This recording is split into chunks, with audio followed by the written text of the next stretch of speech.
দর্শক আসসালামু আলাইকুম। মেসিকে ছাড়া কেমন হবে ইকুয়েডরের বিপক্ষে আর্জেন্টিনার সেরা একাদশ? বিস্তারিত জানুন পুরো ভিডিওতে।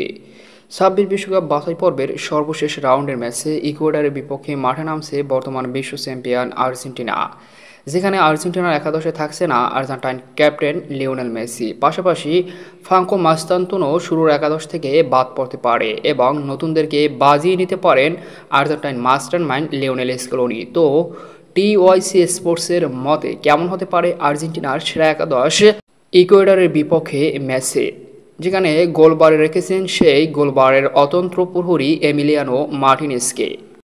আর রাইট ব্যাগে নাউহেল মলিনা, লেফট ব্যাকে নিকোলাস তাগলিয়াফিকো অথবা মার্কুস আকুনার মধ্যে যে কোনো একজন। হয়তোবা মার্কুস আকুনাকে আবারও সুযোগ দিতে পারে লিওনেল স্কেলোনি।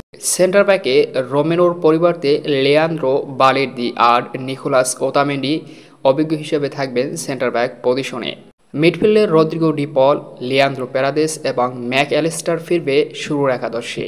ফরওয়ার্ড পজিশনে জুলিয়ান আলভারেস, থিয়াগো আলমাদা এবং লিওনেল মেসির পরিবর্তে লাউতারো মার্টিনেজ যোগ হতে পারে শুরুর একাদশে। তো এই দুর্দান্ত ভয়ঙ্কর একাদশ নিয়ে ইকুয়েডরের বিপক্ষে মাঠে নামবে টিম আর্জেন্টিনা।